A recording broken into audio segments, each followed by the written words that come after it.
Ever think about how much we rely on our smartphones these days? I mean, for practically everything. It's pretty mind-blowing when you stop and think about it. It really is. But here's something even crazier. The groundwork for all that, for the very code that makes our digital lives possible, well, Yeah. it was actually laid by a man who was persecuted unbelievably for simply who he loved. Wow. It's a story that's both tragic and inspiring, and today we're diving deep into the extraordinary life and the lasting impact of that man. Alan Turing. Exactly, Alan Turing.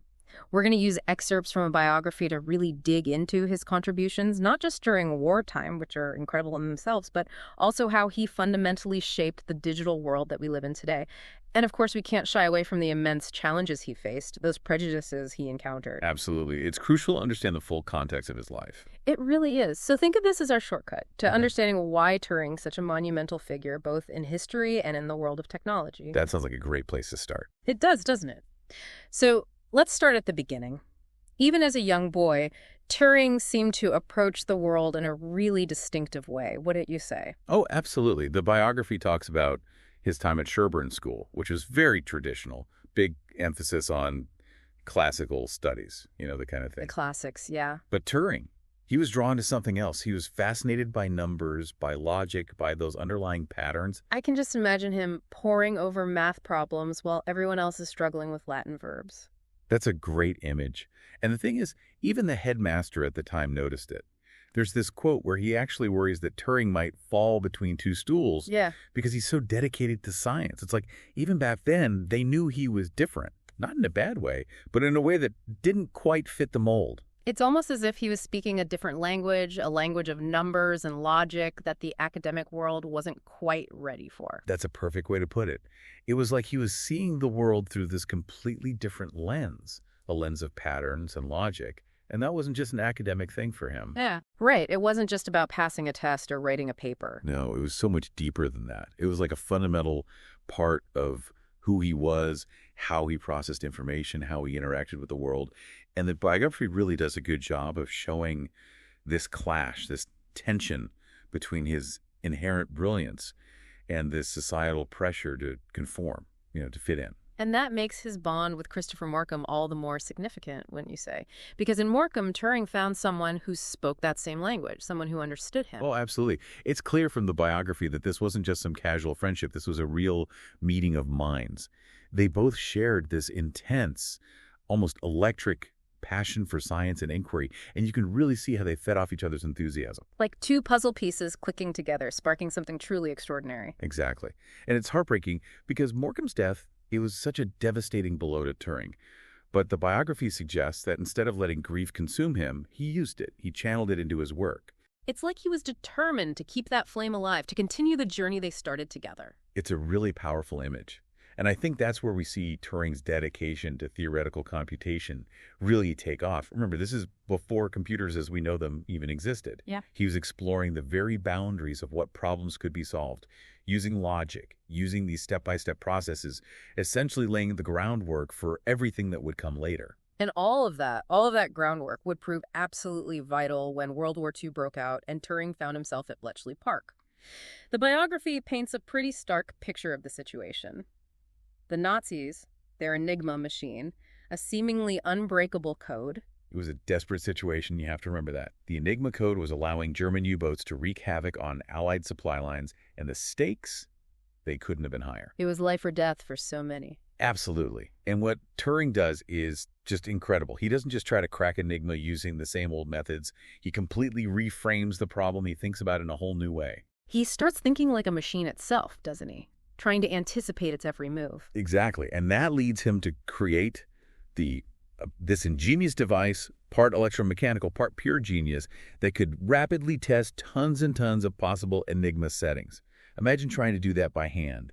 Millions upon millions of combinations. It's mind-boggling. It is. And the bomb, it essentially automates that process using logic, using known patterns in German messages to eliminate possibilities, to narrow down the search space. But the real impact, the truly amazing thing, isn't just about deciphering individual messages. It's about the bigger picture. Yes, it's about gaining intelligence, Hmm. about understanding German strategy, about anticipating their moves, and that's where the biography really hits home. Turing's work, his brilliance, it directly saved lives, it helped shorten the war, it disrupted Nazi plans, it changed the course of history. A true war hero, no doubt about it. And then, as the biography so poignantly puts it, there's this cruel irony that follows. It's almost too painful to think about.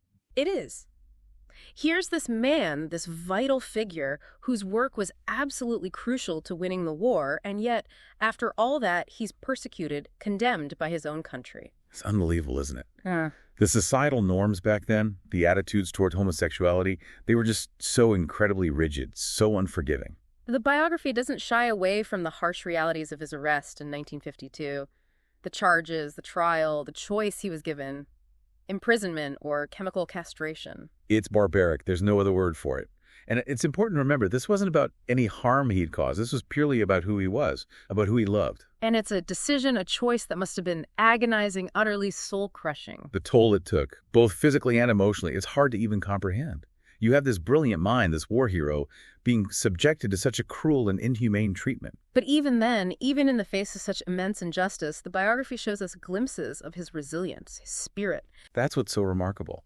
Even under such pressure, such immense suffering, his intellectual curiosity, his drive to understand the world, it didn't disappear. It speaks volumes about his strength, about his unwavering dedication to his work, even when the world around him was so unjust. And that work, thankfully, it continued. And it led to something truly groundbreaking, the concept of the universal machine. This is where we really see the foundation of our digital age being laid. Now, the universal machine, keep in mind, it was a theoretical concept at this point, but Turing envisioned a computer that could perform any conceivable computation. So basically, the ancestor of every computer, every smartphone we use today. Exactly. And the key here is that he wasn't just thinking about solving one specific problem. He was thinking about the very essence of computation itself, the idea that a machine could be programmed to carry out any logical process. It's like he's creating the blueprint for the future of computing. And then there's the Turing test, right, which he proposed in 1950, and it's still debated and discussed today in the field of artificial intelligence. The Turing test is fascinating because it forces us to ask some really fundamental questions. What does it mean for a machine to be intelligent? Can a machine truly think like a human? And how do we even measure that? It's like he's not just trying to define AI, he's making us confront our own definition of what it means to be human. Precisely. And the echoes of all this, of Turing's genius, they're everywhere. They're in the smartphones we use, in the algorithms that shape our online experiences, in the very fabric of our digital world. It really makes you wonder, as the biography does, about how we value individuals. Do we recognize their inherent worth, regardless of who they are, who they love? Or do we only value them for their contributions, for how well they fit into some predetermined mold? That's a big question, and it's one that Turing's life forces us to confront. I mean, how many other brilliant minds have been lost, have been silenced because they didn't conform, because they dared to be different? It's a sobering thought. And the biography ends by suggesting that Turing himself, with his relentless curiosity, his refusal to accept limitations, he would probably urge us to embrace our own uniqueness, to question everything, to push the boundaries of what's possible. Oh, absolutely. He was someone who constantly challenged the status quo, both in his work and in his life. He was a true innovator. And his story is a powerful reminder that true progress comes from embracing diversity, from celebrating those who think differently. So as we wrap up this deep dive, it's clear that Turing's legacy is incredibly complex and multifaceted. On the one hand, you have his wartime heroics, his code-breaking brilliance that undoubtedly changed the course of history. And on the other hand, you have his foundational work in computing, the seeds he planted that blossomed in the digital age we live in today. And it's all underscored by this tragic tension, this hero, this visionary, persecuted by the very society he helped to save. It's a story that makes you think, that makes you question. So here's a final thought for you to consider. In a world increasingly shaped by code, by algorithms, how can we ensure that the code of our societies, the values we live by, reflect justice, reflect inclusion, and truly honor the complex and profoundly important legacy of Alan Turing? That's a question worth pondering. It really is.